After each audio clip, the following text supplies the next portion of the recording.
Today we're making a cookie with a hidden treasure inside. On the outside, it's rich and dark, chewy in the middle, crisp on the edge. But break it open, and you'll find golden kataifi and creamy pistachio melting together. It's the kind of cookie you serve with a straight face and wait for the surprise at the first bite. Let's begin. Step 1. Green gold in disguise. Bring a small pot of water to a boil and drop in 1 1/3 cups or 200 grams of shelled pistachios for just 30 seconds. This quick blanch loosens the skins without cooking the nut. Drain, spread them on a baking tray, then rub away and remove the skins to reveal that emerald green. It's oddly satisfying, like giving each nut a mini spa treatment. You know, pistachios have been around longer than bread. Ancient Persians prized them so much they were served at royal banquets, probably with someone guarding the bowl. And here we are, about to blitz them into paste. Roast at 250 degrees Fahrenheit or 120 degrees Celsius for 20 minutes, stirring halfway so every nut gets a turn in the heat. The kitchen starts to smell warm and nutty. That's the oils waking up. Stay close. Pistachios don't burn slowly. They stage a dramatic exit. Cool slightly, then blitz in a food processor with 2 tablespoons or 30 grams of vegetable oil until it's smooth and creamy. The sound changes from loud chopping to a quiet hum, and then suddenly it's paste, thick, shiny, and irresistible. That's our pistachio gold. Now I just wanted the paste to look a little greener, so I cheated a bit and added 2 teaspoons or 10 grams of store-bought pistachio paste for a pop of green. You don't have to do this, unless you feel sneaky too. In a double boiler, melt 3 ounces or 85 grams of white chocolate gently, no scorching. The aroma is sweet and creamy, a perfect match for our nuts. Mix with 1/3 cup or 100 grams of our homemade pistachio paste.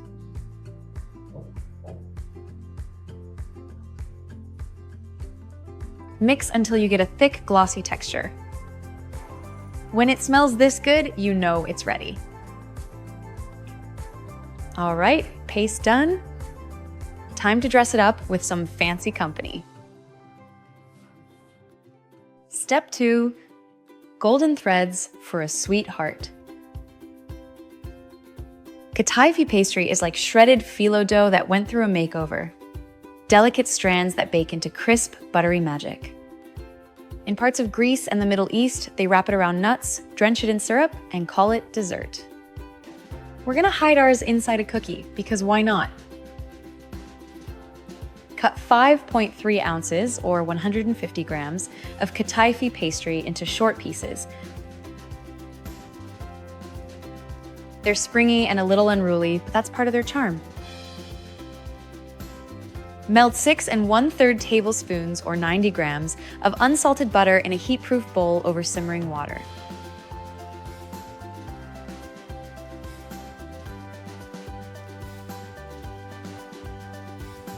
Toss the kataifi through until every strand glistens like it's ready for a red carpet appearance.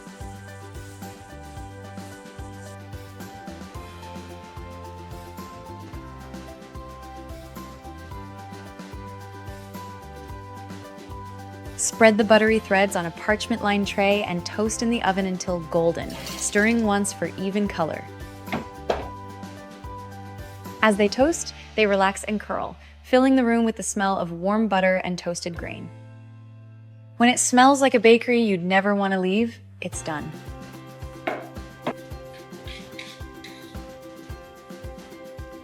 Toss the kataifi into that pistachio paste we just made and give it a good stir like they're becoming best friends. The strands start sticking together like a golden nest. Scoop the mixture into small balls, just like when you're making cookies. Place them on a tray lined with plastic wrap so they're easy to lift out later, and freeze until firm. We want these solid, so they melt inside the cookie, not on the counter. While our golden hearts chill in the freezer, let's make the armor that'll protect them and taste amazing too. Step 3, the chewy cocoa armor. In a medium bowl, whisk together 2 cups or 289 grams of all-purpose flour, 1/2 cup or 58 grams of cocoa powder, 2 1/2 teaspoons of baking soda, and 1 teaspoon of baking powder. Before the 19th century, cocoa was gritty and bitter, not exactly cookie-friendly. Then a Dutch chemist found a way to treat it so it was smoother, darker, and richer. You can thank him every time you take a bite of this dough. Give it a good mix, but we're not done yet. To make sure the cookies rise evenly and stay lump-free, sift it through a sieve for cloud-like lightness. You'll even see a little cocoa mist float up, like magic.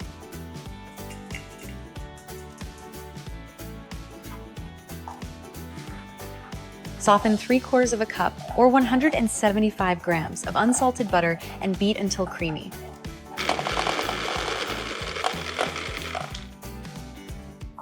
Add 1 1/3 cups or 280 grams of dark muscovado sugar in 3 to 5 additions, beating well after each so it turns fluffy and lighter.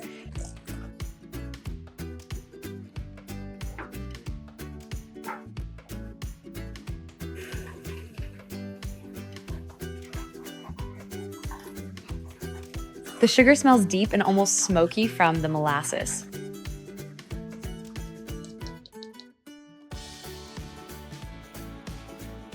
Sprinkle in 1/2 teaspoon of salt on the last round to balance the sweetness.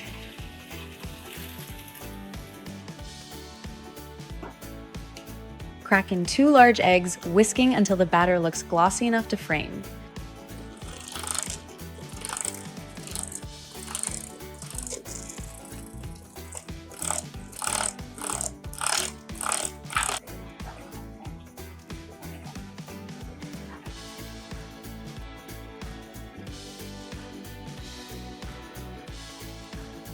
Fold the dry mix into the wet until just combined. This isn't bread. Overmix and you lose the chew. The dough should feel rich, thick, and just slightly sticky. Dough ready, treasure ready, now let's hide one inside the other. Step 4, hide the treasure. Chilling cookie dough isn't just a Pinterest hack. It actually gives the flour time to hydrate, the fats time to firm up, and the flavors time to deepen. Basically, cookies that glow up. Divide the dough into 10 portions of about 90 grams each. They're hefty, this is no polite little tea biscuit. Roll each into a ball, gently flatten it, and press a shallow well in the center. Place a frozen Dubai chocolate nugget right inside. Wrap the dough around it like you're tucking it in for the night, no gaps, no peeking. Roll gently back into a ball, place on a tray, and freeze for 30 minutes.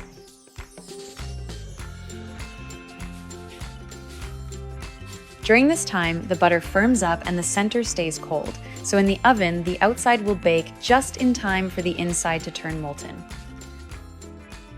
Half an hour later, we're ready to give them some heat. Step 5. The bake. Arrange the chilled dough balls on a parchment-lined tray with space to grow. As they bake, the kitchen fills with the smell of cocoa, butter, and just a hint of pistachio sneaking out. Bake for 13 minutes in a preheated oven at 356 degrees Fahrenheit or 180 degrees Celsius, just until the edges set and the top show a few cracks. Don't wait for them to look fully baked. They'll finish as they rest, settling into that perfect chewy middle. Cool on the tray for 5 minutes. Waiting is torture, but if you break one now, the molten center will stage an escape. Now, let's see what we made. Serving and tasting. Split a cookie in half and watch the center pull apart to show that golden heart kataifi threads glistening with white chocolate and pistachio cream. It looks like you baked a secret into the middle, and in a way, you did. Like and subscribe to LeeA for more chocolate with a plot twist. Next time, we're going even bigger.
Hi guys! Today's treat, white chocolate brownie cookies. First, we need to prep the chocolate. All right, chop 1 cup or 180 grams of dark chocolate, semi-sweet or bittersweet, whichever you prefer. Next up, melt 1/3 cup or 50 grams of white chocolate together with 6 tablespoons or 85 grams of butter. Hey, while we're at it, here's a fun fact. White chocolate was invented in the 1930s, mostly because a Swiss company had too much cocoa butter lying around and needed a way to use it. Best oops ever. Set the bowl aside.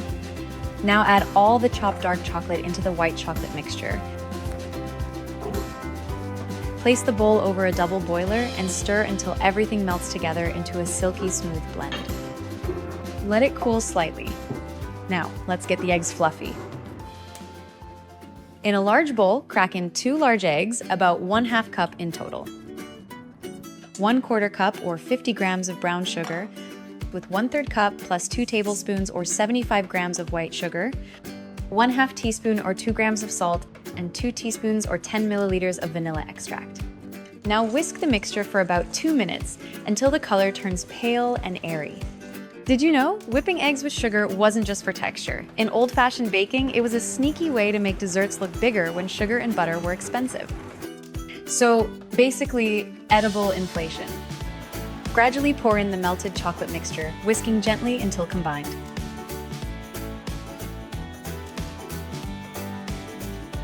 You'll know it's done when the batter looks thick and pudding-like. Now add in 2/3 cup or 86 grams of all-purpose flour, 3 tablespoons or 15 grams of cocoa powder, 1 teaspoon or 4 grams of baking powder, mixed with 1/4 teaspoon or 1 gram of baking soda, and 1/2 teaspoon or 2 grams of salt. Sift the dry ingredients directly into the bowl to keep the mixture smooth and lump-free.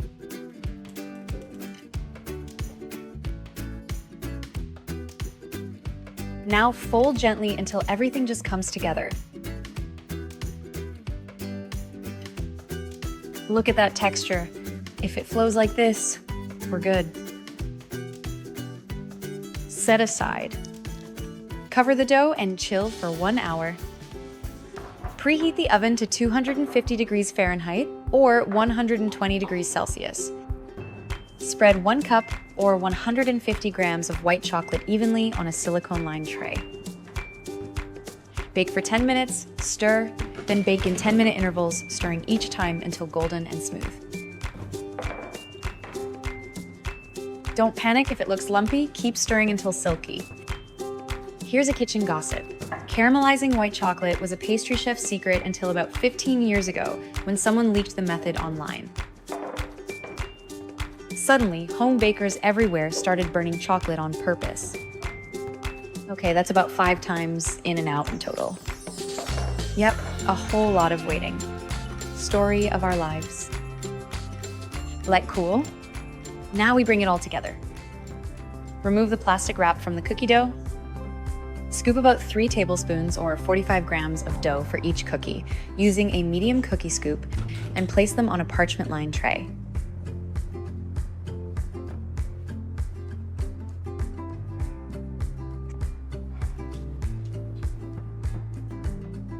top each ball with a spoonful of caramelized white chocolate. Quick tip, topping the dough before baking lets the caramelized chocolate melt slightly into the cracks. It's not just decoration, it's chocolate espionage. Preheat the oven to 350 degrees Fahrenheit or 175 degrees Celsius. Bake for 10 to 11 minutes until the edges are set but the centers are still soft.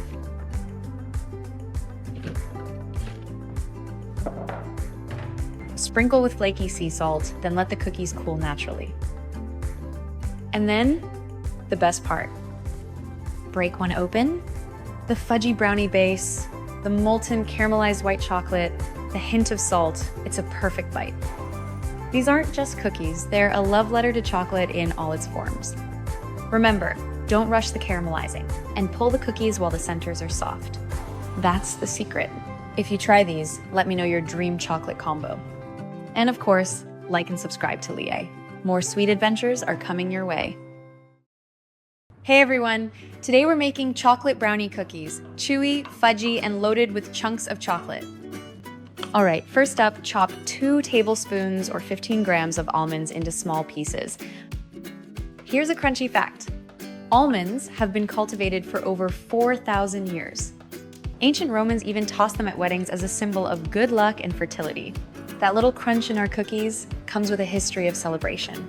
Then chop 3/4 cup, or 120 grams, of dark chocolate, 50 to 60% cocoa into chunks. Did you know? The first solid chocolate bar was invented in 1847 by a British chocolatier. Before that, chocolate was only consumed as a drink for the wealthy. Melting it today feels like tapping into liquid gold. One for the bowl, maybe one as a snack. I won't tell. Place the chopped dark chocolate in a heat-proof bowl. Add 2 tablespoons or 30 grams of butter. Melt gently over a double boiler, stirring until the mixture is smooth and glossy.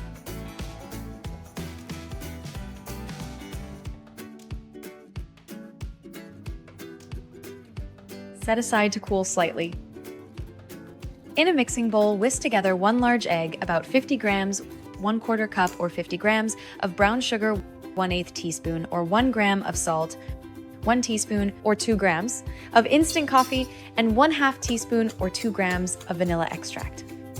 Here's a clever trick. Bakers often add a touch of coffee to chocolate desserts.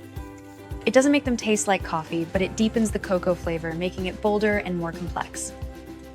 Whisk until the mixture is pale and fluffy, like a light caramel foam. Now pour in the melted chocolate mixture and whisk until silky smooth.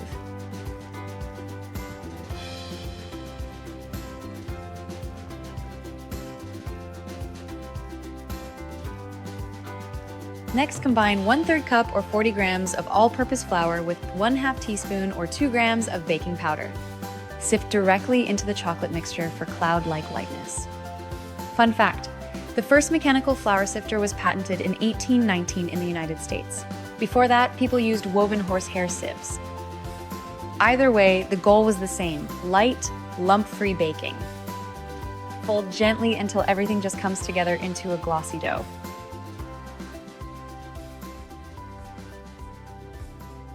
Fold 1/4 cup or 30 grams of chocolate chunks and the chopped almonds into the dough. Stir just until combined. And while we're at it, here's a sweet accident. The very first chocolate chip cookie was created in 1938 when Ruth Wakefield added chopped chocolate into dough thinking it would melt. It didn't, and instead, she invented the world's most famous cookie. Now cover the bowl with plastic wrap and let it rest at room temperature for 30 minutes. This allows the flour to hydrate and gives the cookies their chewy bite. While the dough rests, preheat the oven to 350 degrees Fahrenheit or 180 degrees Celsius. Once ready, use an ice cream scoop to portion out the dough, about 1 tablespoon or 15 grams per cookie, onto a parchment-lined tray. Oh, and here's a baker's secret. Most home ovens can be off by 10 to 25 degrees Fahrenheit or 5 to 12 degrees Celsius. That's why professionals swear by oven thermometers. It's the difference between gooey centers and overbaked cookies. Remember to leave enough space between cookies so they can spread. Bake for 10 to 11 minutes, until the edges are set but the centers are still soft. Let them cool on the tray for a few minutes. They'll finish cooking gently as they rest. Break one open. The edges are crisp, the center is gooey, and little chunks of almond and chocolate make every bite exciting. These cookies are quick, simple, and packed with flavor, the perfect mix of brownie richness and cookie charm. Remember, melt gently, don't overmix, and pull them out while the centers are still soft. That's the secret. And of course, like and subscribe to LeeA, more chocolate magic is coming your way. You know what's been taking over the internet lately? Pistachio, everything. Welcome to LeeA, where I make America's most loved dishes and twist them just enough to make purists nervous. Today we're making New York-style pistachio chocolate cookies. You know those giant bakery cookies that cost like $8 each? But here's my twist. I'm making them flatter than the traditional thick New York style, with a hidden pistachio white chocolate center that melts when you bite into it. Because honestly, I want 50% of my cookie to be that crispy caramelized edge. Now, most recipes tell you to chill the dough overnight. But stick around, because I'm showing you a shortcut that still gives you that perfect texture. And later on, I'll reveal why adding your sugar all at once is ruining your cookies. All right, first things first, let's make that hidden pistachio center. Set up a double boiler, add about 2/3 cup of white chocolate. Let it melt completely, then take it off the heat. Now add about 1 tablespoon of pistachio paste. Stir until it's completely smooth. Into the freezer, this goes. We need it solid so it doesn't melt into the dough later. If your pistachio filling stays liquid, it'll just blend into the cookie dough and you'll lose that molten center effect. While that's freezing, let's make the cookie dough. I've got roughly 1 cup of butter here, which is the same as 2 sticks, cut into small cubes and softened to room temperature. That's around 68 degrees Fahrenheit. This temperature is critical. If your butter is too cold, it won't cream properly and you'll get dense cookies. Too warm and it won't hold air. In a large bowl, beat the butter until it's light and airy. You're looking for the color to lighten up and the texture to get fluffy. Now, here's the key. Don't dump all your sugar in at once. I'm adding about 1/2 cup of white sugar and 1/2 cup of brown sugar gradually in about 5 additions. This gives the butter time to properly incorporate air, which is what makes your cookies light instead of dense. When you add sugar gradually, each granule gets coated in butter and helps create tiny air pockets. Those air pockets give you that perfect tender crumb. The brown sugar adds moisture and deeper caramel flavor thanks to its molasses content. White sugar alone would give you a crispier cookie, but combining them gives you the best of both worlds, crispy edges with a chewier center. Keep beating until it's fluffy and pale. Crack 2 eggs. Add them slowly, one at a time, beating well after each addition. The eggs add structure and moisture, but they can break your emulsion if you rush it. Oh, and I forgot to add the salt earlier. Totally fine. 1/2 teaspoon of salt going in now. Beat until everything well combined. Salt enhances all the other flavors. The chocolate tastes more chocolatey. The butter tastes richer, and the pistachio becomes more pronounced. Set this bowl aside. All right, here's a little trick. Lay out a large piece of parchment paper on your counter. In a separate bowl, combine about 2 3/4 cups of all-purpose flour, 2.5 teaspoons of baking soda, and 1 teaspoon of baking powder. Sift it onto that parchment paper. Baking soda helps the cookies spread and creates that golden color. Baking powder gives us extra lift. Together, they create the perfect cookie structure. And sifting breaks up lumps and aerates the flour for even incorporation. Now lift the parchment and pour the flour mixture into your butter mixture in 2 additions. Use a whisk to fold it together, just until you can't see any more flour streaks. The second flour meets liquid, gluten starts developing. Gluten in cookies means tough instead of tender. So we mix just until combined, no more. Once the flour is incorporated, add about 1/3 cup of dark chocolate chips. Give it one more gentle mix. Cover this and let it rest in the fridge for 30 minutes. Now while that's resting, preheat your oven to 356 degrees Fahrenheit. After 30 minutes, scoop out about 1/2 cup of dough for each cookie.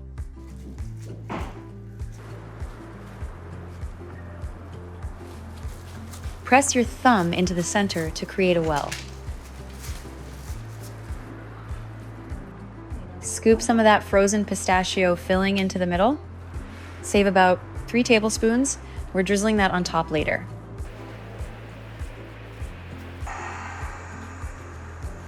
Pinch the dough around the filling to seal it completely. Make sure there are no gaps or the filling will leak out. Flatten it slightly so it's disc-shaped. Break off chunks of that dark chocolate bar, about 1/3 cup total, and press them onto the top. I'm using bar chocolate instead of chips because it melts and spreads, giving you that bakery-style look. Now, here's why I'm making these flatter. When cookies spread more, you get way more of that crispy caramelized edge.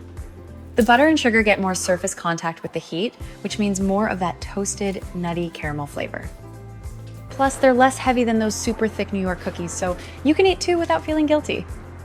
I'm baking mine right away for maximum flatness. But if you want them rounder and thicker, you can pop them back in the fridge for 15 minutes before baking. Cold dough spreads less in the oven. Into the oven at 356 degrees Fahrenheit for 13 to 15 minutes. Golden brown edges, center just barely set. While those are baking, chop up about 3 tablespoons of roasted pistachios. All right, cookies are done. Let them cool for just a minute. Reheat that reserved pistachio paste until it's pourable. Drizzle it over the cookies and spread it slightly.